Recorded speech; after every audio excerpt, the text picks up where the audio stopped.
DK Shivakumar ಅವರಿಗೆ ಕಣ್ ಕಾಣಿಸುತ್ತೋ ಏನೋ ಗೊತ್ತಿಲ್ಲ, ನಾವು ಕೂಡ ನೋಡಿದ್ವಿ. ಹೌದಾ, ಹಿಂಗಂತಾರ DK ಶಿವಕುಮಾರ್ ಅವರು?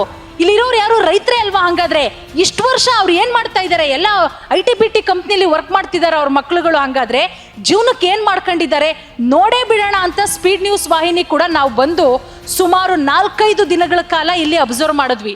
ನಾನು ಕನಕಪುರದ ರೈತ ಕುಟುಂಬದ ಮಗ, ಒಬ್ಬ ರೈತ ಕುಟುಂಬದ ಮಗ ಆದ್ರೆ ನಿಮ್ಗೆ ರೈತರ ನೋವನ್ನಲ್ವಾ ಅರ್ಥ ಆಗಲ್ವಾ? ನಮ್ಮ ರೈತರು ನಾವು ಗೇಯ್ಕೊಂಡು ತಿಂತಾ ಇದೀವಿ. ನಮ್ಮ ಭೂಮಿಲಿ ನಾವು ಯಾವುದೇ ಕಾರಣಕ್ಕೂ ನಾವು ಭೂಮಿ ಬಿಡಲ್ಲ. DK ಶಿವಕುಮಾರ್ ಹೇಳ್ತಿ, ದಯವಿಟ್ಟು ಸುಳ್ಳು ಮಾಹಿತಿಗಳನ್ನ ಕೇಳಕ್ ಹೋಗ್ಬೇಡಿ. ದಯವಿಟ್ಟು ಬನ್ನಿ ಬೈರ್ಮಂಗ್ಲಕ್ಕೆ, ನಮ್ಮ ರೈತರ ಕಷ್ಟ ಸುಖಗಳನ್ನ ನೋಡಿ. ರೈತರು ಯಾವ ಪರಿಸ್ಥಿತಿ ಇದೆ, ಯಾರು ನಿಜವಾದ ರೈತ ಯಾರು, ಜಮೀನ್ದಾರ್ ರೈತ ಯಾರು ಅಂತ ನೋಡಿ. ಕೊಡಲ್ಲ ಅವ್ರಿಗೆ, ನಾವು ಬಿಟ್ಟು ಕೊಡೋದಿಲ್ಲ. ನಮ್ಮ ಬೂದಿ ಕೊಟ್ಬಿಟ್ಟು ನಾವೆಲ್ಲಿ ಹೋಗೋಣ? ಅದು ಬಂದು ನೋಡ್ಲಿ, ಅವನು ಬರಬೇಕು. ಬೈರ್ಮಂಗ್ಲ ಸುತ್ತಮುತ್ತ ನೋಡಬೇಕು ಬೇಕುಪ್ಪ. ನಾನು ಈಗ ಶಿವಕುಮಾರ್ ಅವ್ರಿಗೆ ಒಂದು ಪ್ರಶ್ನೆ ಕೇಳಬೇಕಾಗಿದೆ. ಈಗ ನೀವು ಟೌನ್ಶಿಪ್ಗೋಸ್ಕರ 9,000 ಎಕರೆನ ವಶಪಡ್ಸ್ಕೊತಾ ಇದ್ದೀರಲ್ಲ, ಯಾರಿಗಾಗಿ ವಶಪಡ್ಸ್ಕೊತಾ ಇದ್ದೀರಿ? ಜನಗಳ ಹಿತ ಕಾಯೋದಕ್ಕೋಸ್ಕರ ಈ ರೀತಿ ಪ್ಲಾನ್ಗಳನ್ನು, ಯೋಜನೆಗಳನ್ನು ಮಾಡ್ಕೊಂಡಿದ್ದಾರೆ. ನಿಜವಾಗಿಯೂ ಜನಗಳಿಗೆ ಒಳ್ಳೆ ಕೆಲಸ ಮಾಡುವಂಥದ್ದು ಅವರ ಉದ್ದೇಶ ಅಲ್ಲ. ವೀಕ್ಷಕರೇ, ನಿಮ್ಗೆಲ್ರಿಗೂ ಕೂಡ ಗೊತ್ತು, ಕಳೆದ ಕೆಲ ದಿನಗಳಿಂದ ಒಂದು ವಿಚಾರ ಸಿಕ್ಕಾಪಟ್ಟೆ ಚರ್ಚೆ ಆಗ್ತಾ ಇದೆ. ಬಿಡದಿ ಟೌನ್ಶಿಪ್ ವಿಚಾರ. ಈ ಕಡೆ DK ಶಿವಕುಮಾರ್ ಅವರು ಜಿದ್ದಿಗೆ ಬಿದ್ದಂತೆ ನಾನು ಬಿಡದಿ ಟೌನ್ಶಿಪ್ ಅನ್ನ ಮಾಡೇ ಮಾಡ್ತೀನಿ ಅಂತ ಹೇಳಿ ಪಣ ತೊಟ್ಟಿದ್ದಾರೆ. ಅದರ ಜೊತೆಗೆ ಅವ್ರು ಹೇಳ್ತಾರೆ 80% ರೈತರು ಒಪ್ಪಿಗೆ ಕೊಟ್ಟಿದ್ದಾರೆ. ಮತ್ತೆ ಈಗ ಯಾರೆಲ್ಲ ಬಿಡದಿ ಟೌನ್ಶಿಪ್ ಬೇಡ ಅಂತ ಹೇಳ್ತಾ ಇದ್ದಾರೆ ಅವ್ರು ಯಾರು ಕೂಡ ರೈತರೇ ಅಲ್ಲ. ನೋಡಿ, ನೀವೀಗ ಗಮನಿಸಬಹುದು, ನಾನಿವತ್ತು ಬೈರಮಂಗಲ ಕಂಚುಗಾರನಹಳ್ಳಿ ಗ್ರಾಮ ಪಂಚಾಯಿತಿ ವ್ಯಾಪ್ತಿಯಲ್ಲಿದ್ದೀನಿ. ನೋಡಿ, ನಮ್ಮ ಕ್ಯಾಮರಾಮನ್ ನಿಮಗೆ ತೋರಿಸ್ತಾ ಇದ್ದಾರೆ. ರೈತರು ಸುಮಾರು 435 ದಿನದಿಂದ ಹೋರಾಟ ಮಾಡ್ತಾ ಇರೋದು. ಒಂದಿನ 2 ದಿನದ ಹೋರಾಟ ಅಲ್ಲ. ಭೂ ಸ್ವಾಧೀನವನ್ನ ವಿರೋಧಿಸಿ ಅನಿರ್ದಿಷ್ಟಾವಧಿ ಅಹೋರಾತ್ರಿ ಧರಣಿಯನ್ನ ಮಾಡ್ತಾ ಇದ್ದಾರೆ. ಈ ವ್ಯಾಪ್ತಿಗೆ ಬರುವಂತಹ ಪ್ರತಿಯೊಂದು ಗ್ರಾಮದ ಜನರು ಕೂಡ ಒಂದೊಂದು ದಿನ ಬಂದು ಹೋರಾಟ ಮಾಡ್ತಾ ಇದ್ದಾರೆ. ಪ್ರಾಣ ಬಿಡ್ತೀವಿ, ನಾವ್ ಯಾವುದು ಕೂಡ ಕಾರಣಕ್ಕೂ ಭೂಮಿ ಬಿಡಲ್ಲ, ನಮ್ಮ ಭೂಮಿ ನಮ್ಮ ಹಕ್ಕು ಅಂತ ಹೇಳಿ. ಅದರ ಜೊತೆಗೆ DK ಶಿವಕುಮಾರ್ ಅವರು ಹೇಳ್ತಾರೆ, ಇಲ್ಲಿರೋರು ಯಾರು ರೈತರೇ ಅಲ್ಲ, ಇವ್ರು ಯಾರು ಬೆಳೆನೇ ಬೆಳೀತಾ ಇಲ್ಲ, ಅದೆಲ್ಲ ಬರಡು ಭೂಮಿ ಅಂತ ಹೇಳಿ. DK ಶಿವಕುಮಾರ್ ಅವರಿಗೆ ಕಣ್ ಕಾಣಿಸುತ್ತೋ ಏನೋ ಗೊತ್ತಿಲ್ಲ, ನಾವು ಕೂಡ ನೋಡಿದ್ವಿ. ಹೌದಾ, ಹಿಂಗಂತಾರ DK ಶಿವಕುಮಾರ್ ಅವರು? ಇಲ್ಲಿರೋರು ಯಾರು ರೈತರೇ ಅಲ್ವಾ? ಹಂಗಾದ್ರೆ ಇಷ್ಟು ವರ್ಷ ಅವ್ರು ಏನ್ ಮಾಡ್ತಾ ಇದ್ದಾರೆ? ಎಲ್ಲ IT-BT ಕಂಪ್ನಿಲಿ ವರ್ಕ್ ಮಾಡ್ತಿದ್ದಾರೆ ಅವ್ರ ಮಕ್ಳುಗಳು. ಹಂಗಾದ್ರೆ ಜೀವನಕ್ಕೆ ಏನ್ ಮಾಡ್ಕೊಂಡಿದ್ದಾರೆ ನೋಡೇ ಬಿಡೋಣ ಅಂತ ಸ್ಪೀಡ್ ನ್ಯೂಸ್ ವಾಹಿನಿ ಕೂಡ ನಾವು ಬಂದು ಸುಮಾರು 4-5 ದಿನಗಳ ಕಾಲ ಇಲ್ಲಿ ಅಬ್ಸರ್ವ್ ಮಾಡಿದ್ವಿ.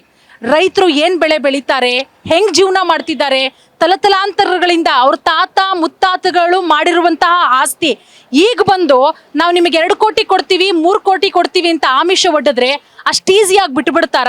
ನೋಡಿ, 435 ದಿನಗಳ ಹೋರಾಟ ಅಂತ ಹೇಳಿದ್ರೆ ಅದು ಸಾಮಾನ್ಯ ಮಾತಲ್ಲ. 1.5 ವರ್ಷಗಳಿಂದ ಹೋರಾಟ ಮಾಡ್ತಾ ಇದ್ದಾರೆ.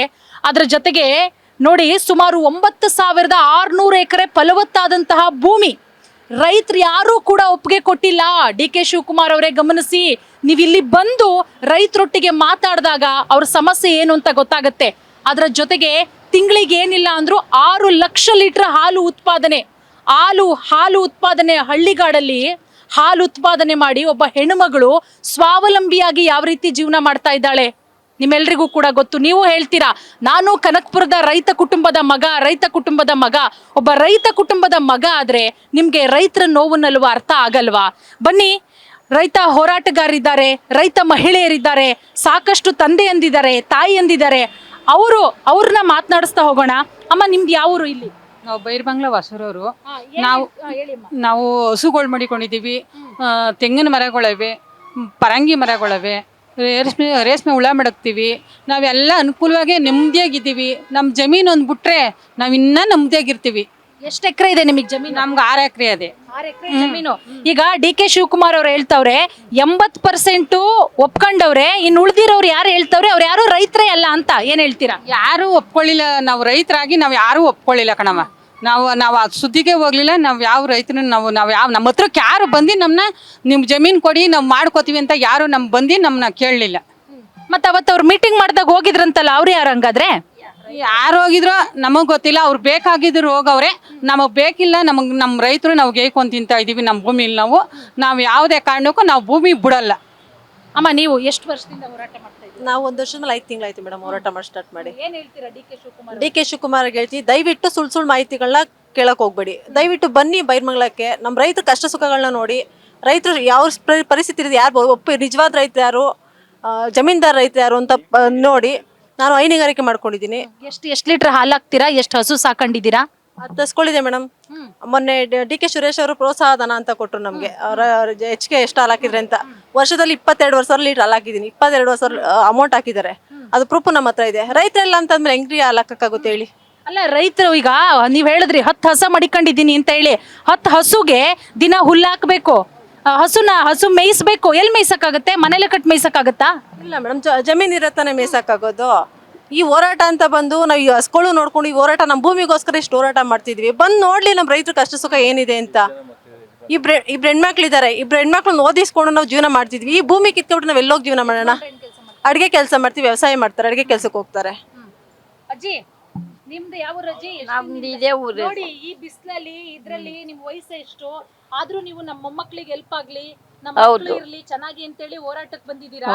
ನೀವು ತಲತಲಾಂತರಗಳಿಂದ ನೀವು ನಿಮ್ಮ ಮನೆಯವರು ಕಾಪಾಡ್ಕೊಂಡಿಂತ ಭೂಮಿ ಈ ಹೌದು, ಕಿತ್ಕೋತಾವ್ರೆ, ನಾವು ಕೊಡಲ್ಲ.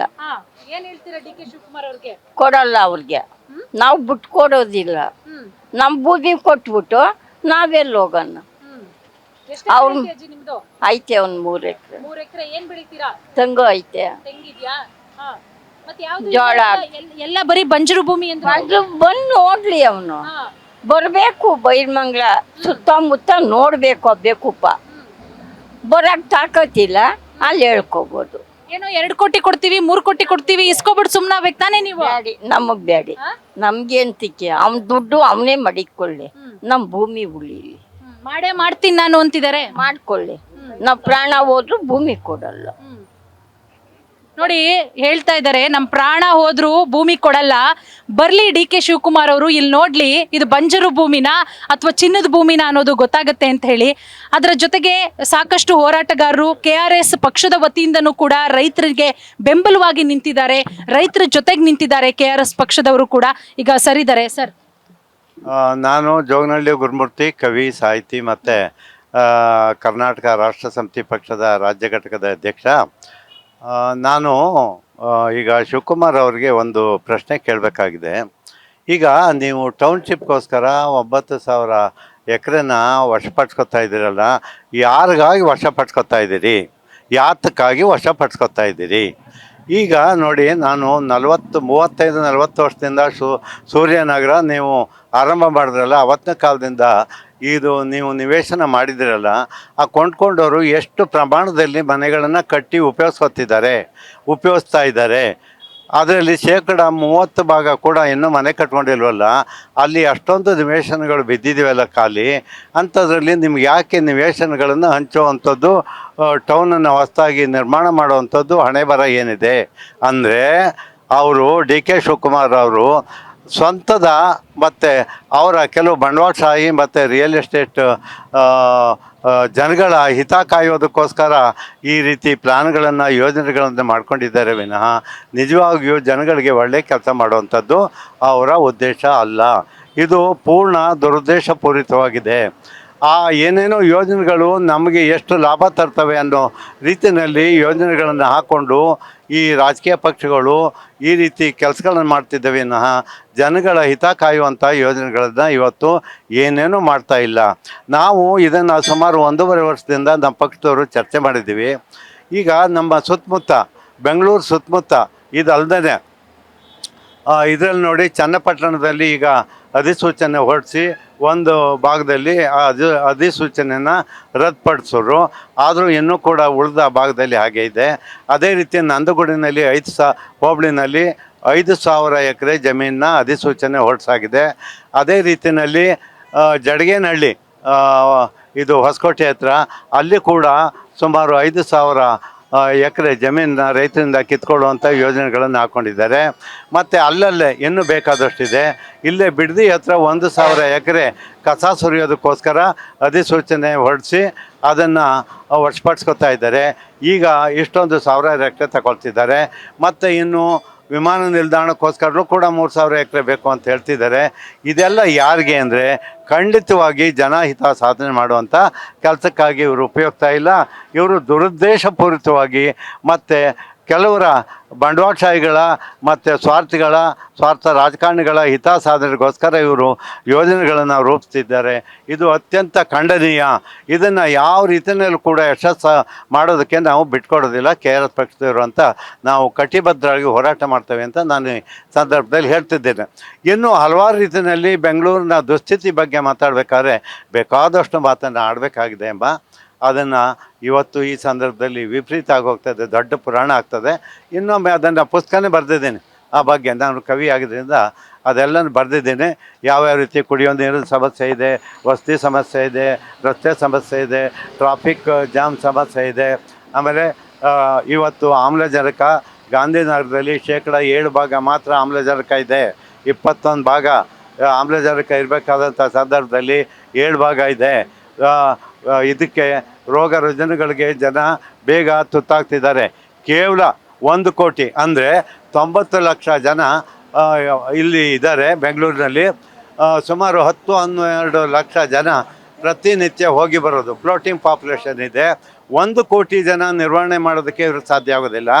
ಒಂದು ರಸ್ತೆಯನ್ನು ಗುಂಡಿ ಮುಚ್ಚೋದು ಕೂಡ ಇವ್ರಿಗೆ ಸಾಧ್ಯ ಆಗೋದಿಲ್ಲ. ಆದಮೇಲೆ ಇವ್ರಿಗೆ ಇನ್ನೂ 1 ಕೋಟಿ ಜನನ ಇಲ್ಲಿ ಪಟ್ಲನ ಬೆಳೆಸ್ತೇನೆ, ಇನ್ನೂ 1 ಕೋಟಿ ಜನ ಇಲ್ಲಿಗೆ ತರ್ತೀನಿ ಅಂದರೆ ಇದು ತೀರಾ ಸರ್ವನಾಶ ಮಾಡುವಂಥ ಯೋಜನೆಗಳಾಗಿವೆ. ಇದು ಖಂಡಿತ ಜನ ಒಪ್ಪಬಾರ್ದು. ಇದರ ವಿರುದ್ಧ ಕಾಡಾಕಾಡಿ ಯುದ್ಧ ಮಾಡಬೇಕಾದಂಥ ಸಂದರ್ಭ ಬಂದಿದೆ. ನಿರಂತರವಾಗಿ ಹೋರಾಟ ಮಾಡಿ ನಮ್ಮ ಹಕ್ಕನ್ನು ನಾವು ರೈತರು ಕಾಪಾಡ್ಕೊಳ್ಬೇಕು ಅಂತ ಅಂದ್ಬಿಟ್ಟು ಜನಗಳಲ್ಲಿ ಮನವಿ ಮಾಡಿಕೊಂಡು ನಮಸ್ಕಾರ ಹೇಳ್ತಾ ನನ್ನ ಮಾತು ಮುಗಿಸ್ತೇನೆ.